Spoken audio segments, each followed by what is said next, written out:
মানসী জলতৰ সকলো সৌন্দৰ্যৰ সন্মিলিত ৰূপেৰে মই আছিলো ত্ৰিভুৱন বিজয়ী দক্ষাননৰ ভগ্নী। যদিওবা মই ৰক্ষকুলত, তথাপি ব্ৰহ্মতেজ বিৰাজিত মোৰ শৰীৰত। কাৰণ পিতৃ মোৰ বিশ্বস্ৰৱা ব্ৰহ্মকুলীন। হস্ত নখৰ আকাৰে লুপ্ত কৰি মোৰ জন্মগত নাম। কোনোৱে ক'লে মই বোলে চন্দ্ৰনখা, আৰু কোনোৱে ক'লে মই বোলে সূৰ্পনখা। আজি মই মানসী নহয়, আজি মই সূৰ্পনখা। আজি মই সূৰ্পনখা নামেৰে পৰিচিত। জলতৰ মাজে মই সূৰ্পনখা। মই সূৰ্পনখা।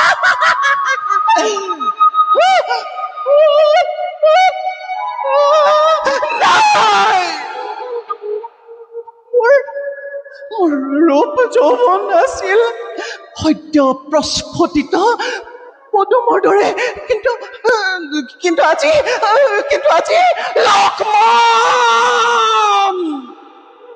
তোৰ বাবে শেষ হৈ গ'ল মোৰ জীৱন যৌৱন। প্ৰথম স্বামীৰ মৃত্যুৰ পাছত দাদাৰ অনুমতি লৈ সন্ধান কৰিছিলো মই দ্বিতীয়জনৰ। তেনেতে দেখা পাই ৰামচন্দ্ৰৰ মদন মোহন ৰূপ।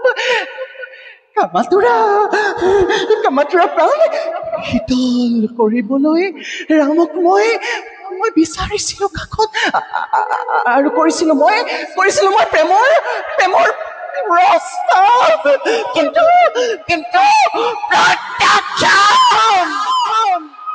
প্ৰত্যাখ্যান কৰি মোৰ প্ৰেমৰ প্ৰস্তাৱ লাঞ্ছনা গঞ্জনাৰে উপচাই পেলালে মোক ৰাম লক্ষ্মণৰ হতে এই পাখানি সীতাই। এজনী অসহায় অৱস্থাত মনৰ মাজত কৰোঁতে উৎপীড়ন ক্ষমতে ক'লে বাৰু তোৰ হৃদয়ত কম্পন নাহিল নেগিতা। নাক কাণ ছেদন কৰি কাপুৰুষ লক্ষ্মণে জাগ্ৰত কৰিলে মই ৰাক্ষসী শোণিত। আজি মই লাঞ্ছিত, আজি মই অপমানিত। মানৱৰ অপমানৰ ভীষণ প্ৰতিশোধ ল'ব এই ৰাক্ষসী শূৰ্পনখাই।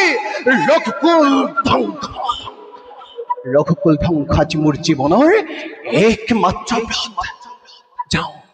যাওঁ মই কুম্ভ নিকুম্ভৰ সহায়ত কৰ্তব্যৰ মায়া জালে ৰাক্ষসৰ তপগ্নিত ৰঘুকুল বিনাশৰ উপায় ৰচোগৈ।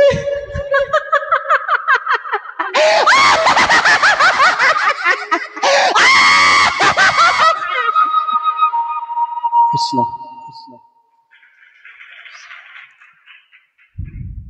বীৰ অদ্ভুত বিভৎস আৰু শান্ত এই ৰসগীতা শকুনি চৰিত্ৰত প্ৰকাশ পাইছে। ইমানে চেষ্টা কি অথলি যাব পাৰে, ইমানে পাপ কি পৃথিৱী সহ্য কৰিব পাৰে।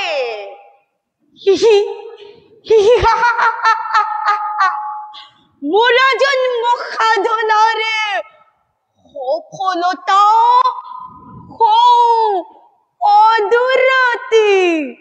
দুৰ্যোধন তুমি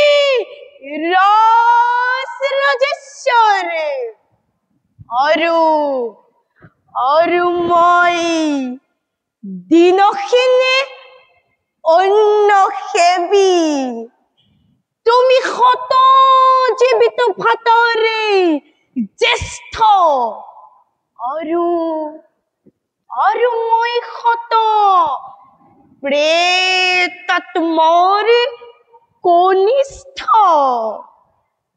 তোমাতে মোতে ইমান প্ৰভেদ অথচ ইমান আপোন তুমি মোৰ মৰমৰ ভাগিন আৰু মই তোমাৰ বুদ্ধিদাতা চেনেহৰ মাতুল আৰু বেছি পৰি নাই দিগন্ত পুখুৰী লহ লহ জিভা মেলি অগনি জ্বলি উঠিছে এটি দুটি কৰি প্ৰতংগতা জাপ দিছে কাৰো খাদ্য নাই তাক নিবাৰণ কৰে কাৰো খাদ্য নাই তাক নিৰ্বাপিত কৰে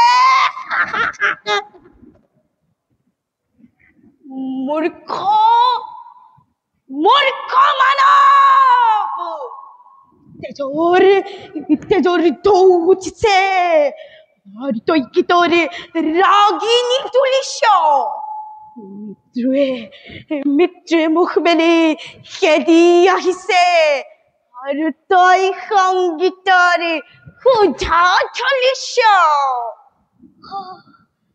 নহয় তই ঠিক কৰিছ আনন্দ কৰ